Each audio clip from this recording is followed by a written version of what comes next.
तो नमस्कार दोस्तों, स्वागत है आपका अपने परिवार वॉरियर पर। तो फिजिक्स के अंदर अपना जो टॉपिक चल रहा था वो था विद्युत धारा, ठीक है ना, इलेक्ट्रिक करंट। तो इसकी अपन ने एक क्लास कर ली थी, आज अपनी ये दूसरी क्लास है और कुछ चीजें पढ़ी थी और अगली चीजें आज अगर पढ़ने वाले हैं। विद्युत धारा क्या होता है एक क्लास हो चुकी है, आज अपनी ये दूसरी क्लास है। तो कल अपन ने पढ़ा क्या था?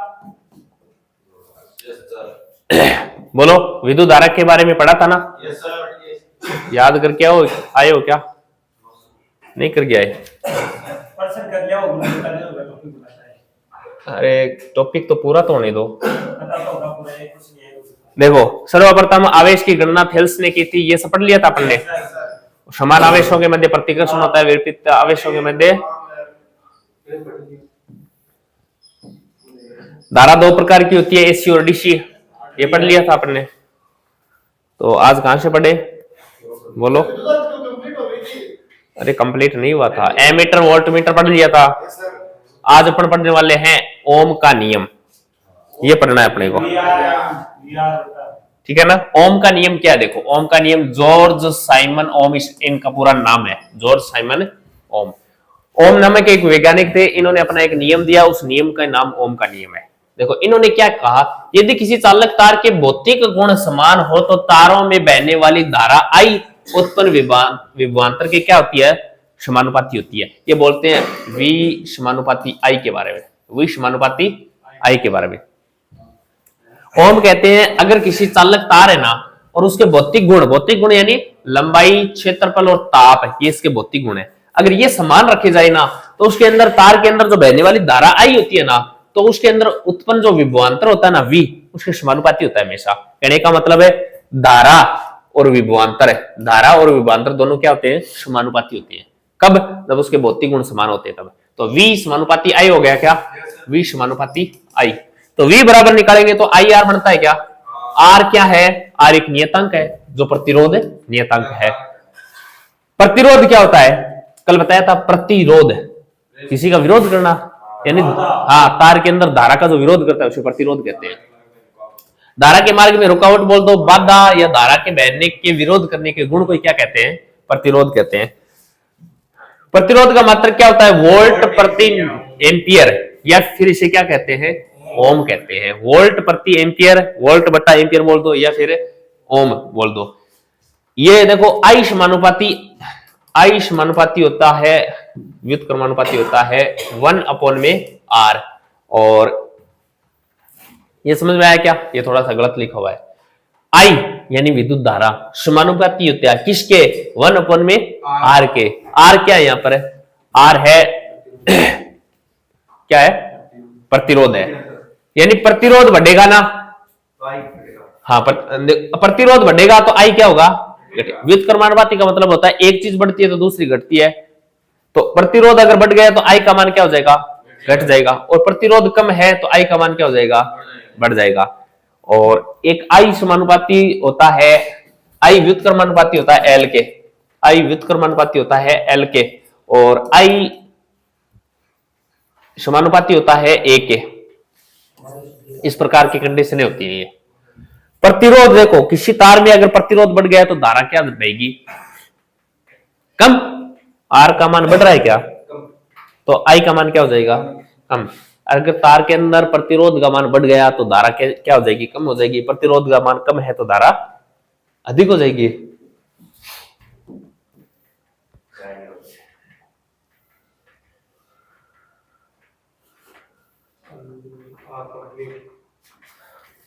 यही,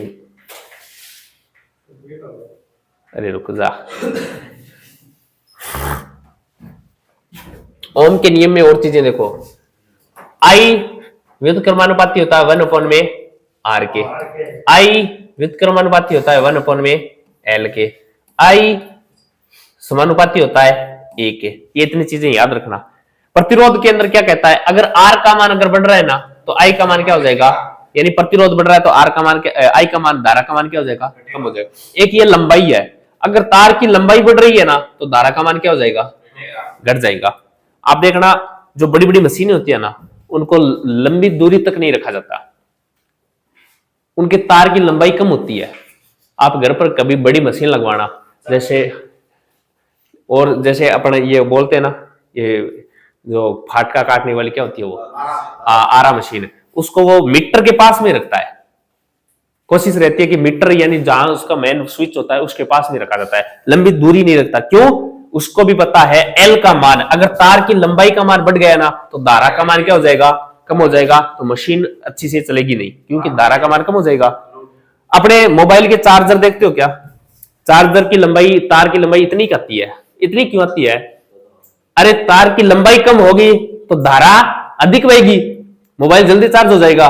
तभी तो मोबाइलों के चार्जर हुई या फ्रेश का जो तार हुआ उनकी लंबाई छोटी छोटी दी जाती है, क्योंकि एल का मान अगर कम है, एल का मान, तार की लंबाई का मान क्या है, कम है, तो धारा क्या बहेगी, अधिक बहेगी। एक है ए यानी वह एरिया, एरिया यानी क्षेत्रफल। अगर क्षेत्रफल बढ़ गया तार का क्या बढ़ गया, क्षेत्रफल बढ़ गया, तो ये समानुपात में, इसका मतलब आई का मान भी बढ़ेगा। क्षेत्रफल कम है तो धारा भी क्या बहेगी, कम ही बहेगी। जैसे पतला तार और मोटा तार, अच्छे जो विद्युत के उपकरण होते हैं ना, उनका तार देखना मोटा होता है ना, क्यों होता है? क्योंकि क्षेत्रफल, तार का क्षेत्रफल अधिक होगा, मोटाई अधिक होगी, तो धारा भी क्या बहेगी, ज्यादा बहेगी, उसको प्रॉपर धारा मिलेगी। और अगर तार की मोटाई कम है तो उसके अंदर धारा भी कम बहेगी। तो आप अच्छे उपकरण के पतला सा तार जोड़ देना, थोड़ी सी देर में गर्म होके वो बीच में कट जाएगा। समझ में आया क्या ये चीजें? आगे देखो क्या है, प्रतिरोध। एक होता है चालकता, प्रतिरोध का व्युत्क्रम क्या कहलाता है, चालकता। प्रतिरोध का व्युत्क्रम, ये लो प्रतिरोध था, प्रतिरोध का व्युत्क्रम कर दिया, यानी मैंने उल्टा लिख दिया इसको, और यही क्या होती है, चालकता होती है। प्रतिरोध का व्युत्क्रम क्या कहलाता है, चालकता कहलाती है। चालकता 1 में प्रतिरोध होता है, व्युत्क्रम ही। इसका मात्रक क्या होता है, प्रतिरोध का मात्रक क्या था, ओम, और इसका व्युत्क्रम चालकता होता है क्या, तो फिर चालकता का मात्रक भी इसका व्युत्क्रम हो जाएगा, यानी 1 में ओम। और 1 में ओम को क्या लिख सकते हैं, ओम इनवर्स लिख सकते हैं, यानी नीचे का मान ऊपर जाएगा तो घात क्या हो जाएगी, माइनस की हो जाएगी। तो चालकता का मात्रक होता है 1 में ओम बोल दो या ओम इनवर्स बोल दो, नीचे का मान ऊपर जाता है तो घात माइनस में हो जाती है। या फिर महो और साइमन, ये भी चालकता के क्या होते हैं, मात्रक होते हैं। चालकता का क्रम ये होता है AgCu Al Au Pt, यानी सर्वाधिक चालकता चांदी में, फिर एल्यूमिनियम में, सोना में और प्लेटिनम में।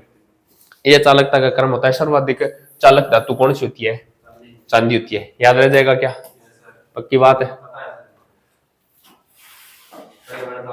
प्रतिरोध की निर्भरता क्या होती है, देखो ये आ भी गए यहां पर।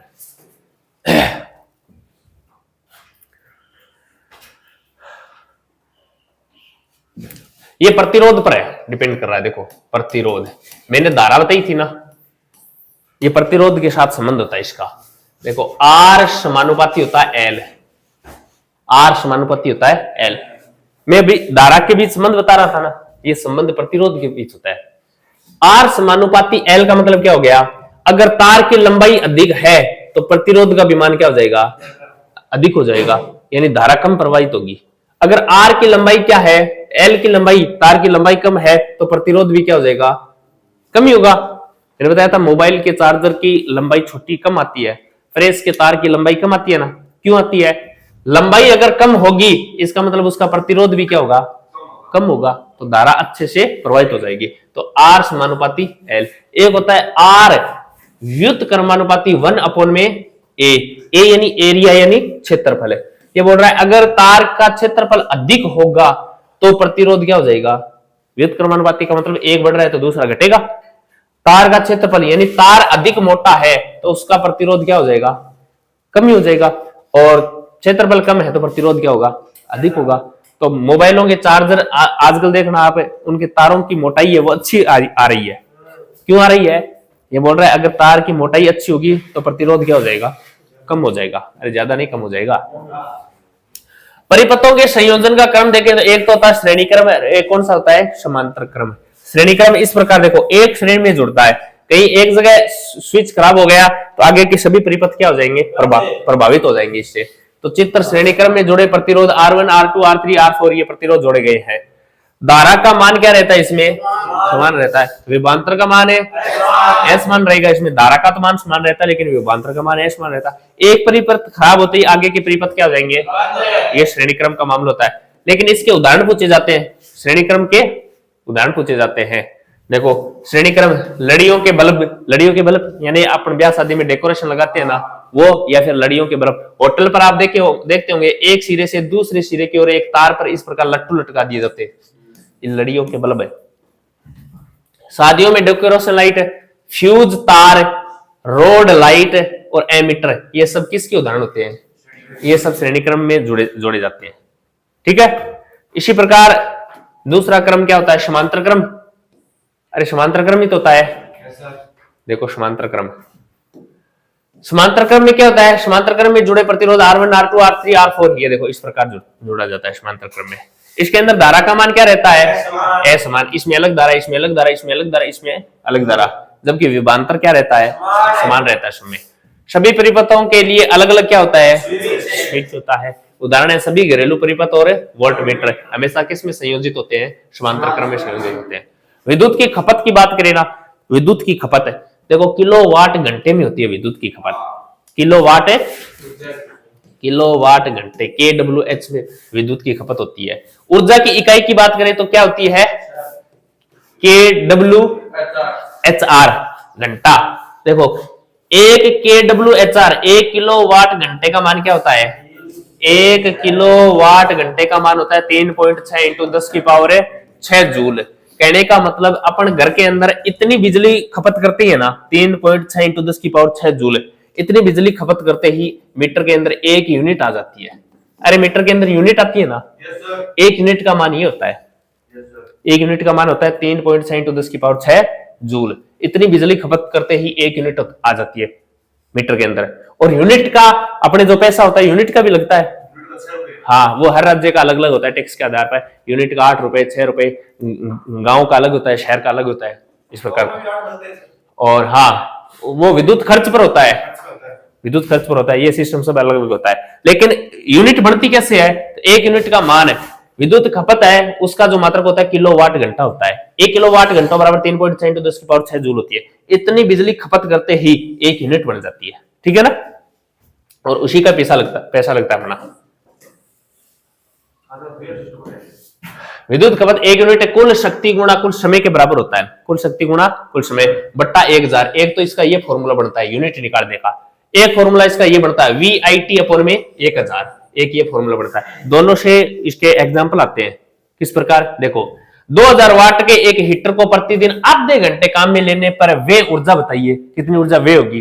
तो देखो इस सूत्र को देखो, VIT अपॉन में क्या है 1000 है, क्या बताओ कितने वाट का है ये हीटर है 2000, तो V का मान 2000 है, ये लो 2000 गुणा I का मान कहीं दे रखा है क्या, नहीं दे रखा, और T का मान कितना है आधा घंटा, क्या आधा घंटा यानी 30 मिनट है, बट्टा 1000 है क्या 1000, तो ये 30 मिनट है तो इसको घंटे में बदलेंगे तो 60 से क्या दे देंगे भाग देंगे।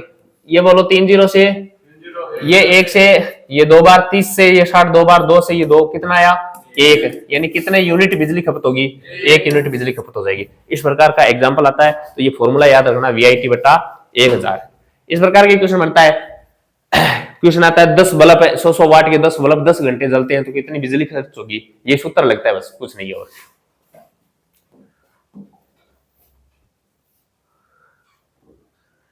ये क्या है, विद्युत सेल। विद्युत सेल का आविष्कार किसने किया था, अलेक्जेंडर ए वोल्टा ने किया था। कार्य क्या होता है, रासायनिक ऊर्जा को किसमें बदलना, विद्युत ऊर्जा में। ये डीसी स्टोर रहती है किसमें, डायरेक्ट करंट इसके अंदर स्टोर रहता है, किसमें विद्युत सेल में। बैटरी 2 या 2 से अधिक सेलों को आपस में जोड़ने पर क्या बन जाती है, बैटरी बन जाती है। विद्युत सेल 2 प्रकार के होते हैं, एक तो प्राथमिक सेल होता है, एक द्वितीयक सेल होता है। प्राथमिक सेल होता है ना, ये रासायनिक ऊर्जा को किसमें बदलता है, विद्युत ऊर्जा में बदलता है। प्राथमिक सेल जो घड़ियों में अपने सेल गलते थे ना, रेडियो वगैरह में, एक बार यूज एंड थ्रो, यानी एक बार यूज कर लिया उसके बाद उसको फेंकना ही होता है। हाँ, तो ये प्राथमिक सेल होते हैं, रासायनिक ऊर्जा को किसमें बदलते हैं, विद्युत ऊर्जा में। इन्हें पुनः आवेशित नहीं किए कर सकते, तभी तो फेंकते थे। हाँ, आंतरिक प्रतिरोध क्या होता है इनका, कम होता है। इसके उदाहरण होते हैं प्राथमिक सेल के वोल्टियर सेल, डैनियल सेल, लेक्लासी सेल और मर्करी सेल। वही द्वितीयक शेल की बात करें तो रासायनिक ऊर्जा को विद्युत ऊर्जा में, विद्युत ऊर्जा को फिर से किस में बदलते हैं, रासायनिक ऊर्जा में। फॉर एग्जांपल अपना घर में आजकल बैटरियां यूज करते हैं, मोबाइल की बैटरी, अरे मोबाइल की बैटरी एक बार चार्ज होने के बाद फिर निकाल के फेंक देते हैं क्या, फिर से चार्ज हो जाती है। यानी रासायनिक ऊर्जा को विद्युत ऊर्जा में, विद्युत ऊर्जा को फिर से रासायनिक ऊर्जा में बदलता है, पुनः आवेशित किया जाता है क्या, चार्ज किया जाता है। आंतरिक प्रतिरोध इसका ज्यादा होता है, जैसे शीशा संचायक cell, car battery, mobile battery, ये सब द्वितीय शेल के क्या होते हैं, उदाहरण होते हैं।